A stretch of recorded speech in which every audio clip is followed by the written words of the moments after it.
اللہ اللہ اللہ اللہ۔ بسم اللہ الرحمن الرحیم۔ سورت کی ابتدا الف لام میم سے کی گئی ہے۔ یہ حروف مقطعات ہے۔ ان کے بارے میں اکثر مفسرین کی رائے یہی ہے کہ یہ ان متشابہات میں سے ہے جن کا علم اللہ تعالیٰ کو ہے، تاہم ان کا وجود بھی فوائد سے خالی نہیں ہے۔ ان کا پڑھنا باعث ثواب ہے۔ ان کے پڑھنے سے فوائد و برکات بھی حاصل ہوتے ہیں، اگرچہ ہمیں ان کا علم نہ ہو۔ سورہ بقرہ کا آغاز اس آیت سے کیا گیا ہے کہ اس کتاب میں کسی طرح کا کوئی شک نہیں ہے۔ یہ کتاب متقین کے لیے رہنما ہے۔ اس کے بعد بتلایا گیا ہے کہ متقین کون ہے اور ان کی کیا کیا صفات ہے۔ یہ وہ بندے ہیں جو غیب کی باتوں پر ایمان رکھتے ہیں، نماز قائم کرتے ہیں، اور جو اللہ نے انہیں عطا کیا ہے اس میں سے اللہ کی راہ میں خرچ کرتے ہیں۔ یہ تین عبادتیں ہیں۔ ان میں سے ایک کا تعلق دل سے ہے، دوسری کا تعلق بدن سے ہے، اور تیسری کا تعلق مال سے ہے۔ یہ تینوں عبادتیں اس آیت میں جمع کر دی گئی ہے۔ اس کے بعد ان کفار کا ذکر ہے جن کے لیے کفر کا فیصلہ ہو چکا ہے، وہ ایمان کی دولت سے ہمیشہ ہمیشہ کے لیے محروم کر دیے گئے ہیں، جیسے ابو جہل، ابو لہب وغیرہ۔ ان کے دلوں پر مہر لگا دی گئی ہے، یعنی وہ حق بات کو نہیں سمجھتے، اور ان کے کانوں پر بھی مہر لگا دی گئی ہے، یعنی حق بات کو متوجہ ہو کر نہیں سنتے، اور ان کی آنکھوں کے سامنے پردہ ڈال دیا گیا ہے کہ انہیں حق کا راستہ نظر نہیں آتا۔ کفار کے بعد منافقین کا بیان ہے۔ آنے والی 13 آیتوں میں ان کا ذکر ہے۔ وہ دل سے ایمان نہیں لائے، حالانکہ محض زبان سے ایمان کا اظہار کر دینا کافی نہیں ہے، بلکہ دل سے ماننا بھی ضروری ہے۔ یہ لوگ ایمان کا جھوٹا دعویٰ کرتے ہیں، حالانکہ ان کے دلوں میں نفاق ہے، اسلام سے نفرت ہے، اور مسلمانوں سے حسد اور عناد ہے۔ یہ منافق زمین میں فساد برپا کرنے والے ہیں۔ جب ان سے کہا جاتا ہے کہ ایمان لاؤ جس طرح دوسرے لوگ ایمان لائے ہیں، تو جواب میں یہ کہتے ہیں کہ کیا ہم بے وقوفوں کی طرح ایمان لے آئے؟ حالانکہ در حقیقت بے وقوف منافق لوگ ہیں، اہل ایمان بے وقوف نہیں ہے۔ یہ لوگ اہل ایمان کے ساتھ استہزاء کے ساتھ پیش آتے ہیں۔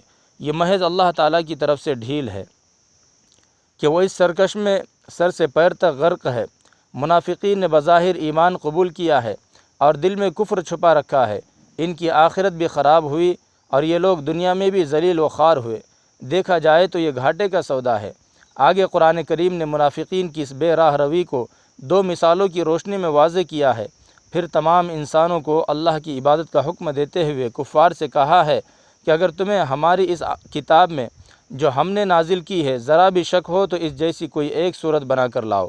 اس کام میں اپنے معبودان باطلہ سے یا عرب کے فصحاء و بلغاء سے مدد لے لو۔ اس کے باوجود اگر تم کوئی ایسی صورت نہ بنا سکو، اور یقیناً نہیں بنا سکوں گے، تو اللہ سے ڈرو اور دوزخ کی آگ سے بچنے کی کوشش کرو۔ اس کے بعد ایمان والوں اور نیک کام کرنے والوں کے لیے جنت اور اس کی نعمتوں کا ذکر ہے۔ کفار مکہ قرآن کریم کی اس اسلوب پر بڑا اعتراض کرتے تھے کہ اس میں مکھی مچھر جیسی حقیر چیزوں کا بھی ذکر ہے، حالانکہ اللہ کا کلام ہے جو سب سے برتر اور اعلیٰ ہے۔ اس کا یہ جواب دیا گیا ہے کہ اللہ تعالیٰ اس طرح کی مثالوں میں کوئی شرم نہیں ہے۔ اس طرح کی مثالوں میں کوئی شرم نہیں ہے، کیونکہ مثال تو وضاحت کے لیے ہوتی ہے۔ حقارت اور عظمت سے اس کا کیا تعلق ہے؟ ایمان کی نعمت کا ذکر کرنے کے بعد قرآن کریم نے ایک اور بڑی نعمت کا ذکر کیا ہے۔ یہ نعمت تخلیق آدم علیہ السلام ہے۔ ان کی تخلیق کا قصہ پوری تفصیل کے ساتھ بیان کیا گیا ہے۔ اللہ تعالیٰ نے فرشتوں سے کہا کہ وہ زمین میں اپنا نائب مقرر کرنا چاہتا ہے۔ اس پر فرشتوں نے عرض کیا کہ کیا آپ دنیا میں ایسی قوم پیدا کرنا چاہتے ہیں جو اس میں فساد برپا کرے گی اور خون بہائیں گی، اور ہم آپ کی تسبیح و تقدیس بیان کرتے رہتے ہیں۔ حضرت آدم علیہ السلام کی تخلیق، حضرت حوا علیہ السلام کی پیدائش، ان دونوں کو جنت کے ممنوعہ درخت تک نہ جانے کی ہدایت، شیطان کا حسد، اور حضرت آدم اور حضرت حوا علیہ السلام کو اس درخت کے قریب جانے اور پھل کھانے کا مشورہ، اور اس کے نتیجے میں ان دونوں کو اور ان کی آنے والی نسل کو بہشت سے زمین پر جا کر رہنے کا حکم، یہ مکمل واقعہ یہاں مذکور ہے۔ اس کے بعد بنی اسرائیل کو بطور خاص خطاب کیا گیا ہے اور ان نعمتوں کا حوالہ دیا گیا ہے جو ان پر نسل در نسل نازل ہوتی رہی ہے۔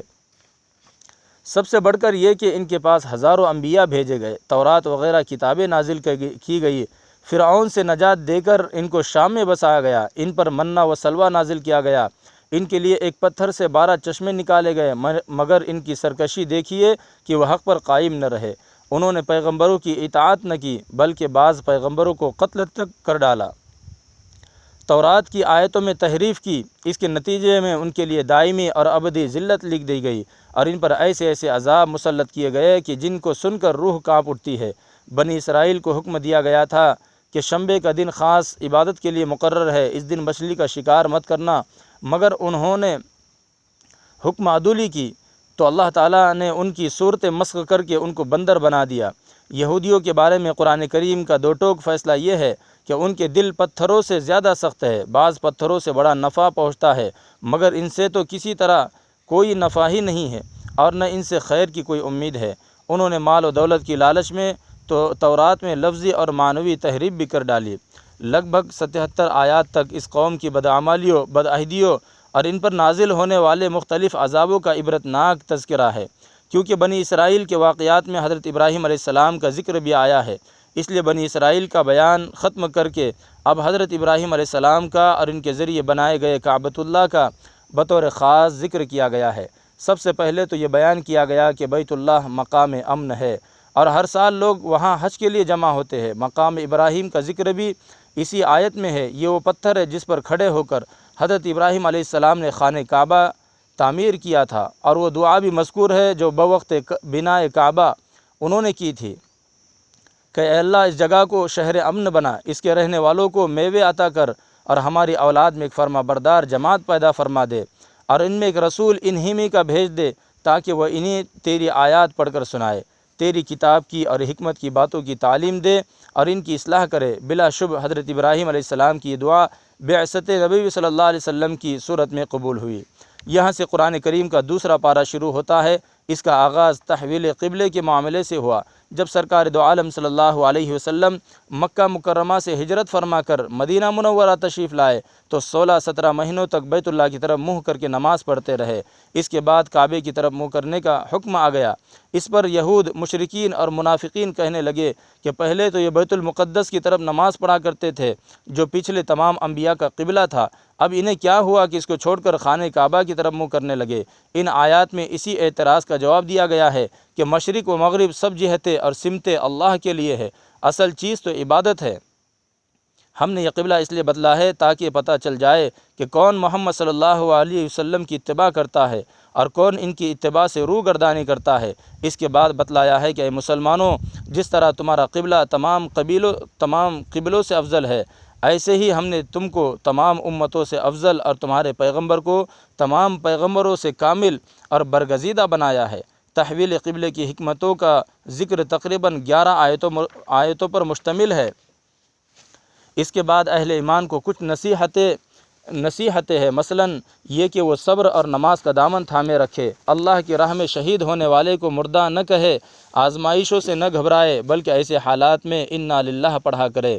اس کے بعد حج کا اور صفا و مروہ کا بیان ہے، زمین و آسمان، رات اور دن، سمندروں میں چلنے والی کشتیاں، ہوائیں، بادل وغیرہ سب اللہ کے حکم کے تابع ہے اور ان میں غور و فکر کے لیے بہت کچھ ہے۔ آخری رکوع میں لوگوں کو حلال پاکیزہ رزق کھانے کی، برے کاموں اور بے حیائی کے افعال سے بچنے کی تلقین کی گئی ہے اور بتلایا گیا ہے کہ تمہارے لیے مردار، خون، خنزیر کا گوشت اور غیر اللہ کے نام پر ذبح کیا گیا جانور حرام ہے۔ اللہ سے دعا کرتے ہیں کہ اللہ رب العزت آج کی اس نشست میں جو باتیں کہی گئی ہے، اللہ رب العزت ہمیں خوب اس کے اوپر میں عمل کرنے کی توفیق عطا فرمائے۔ کل آنے والے دن انشاءاللہ سیقولو کے ربوع سے تلک الرسول کے نصف تک آیات اور قرآن کریم کی تفسیر جو ہے تو پیش کی جائیں گی۔ ہمیں امید ہے کہ آپ ان تمام آیتوں کو بغور سماعت فرمائیں گے۔ وما علینا الا البلاغ۔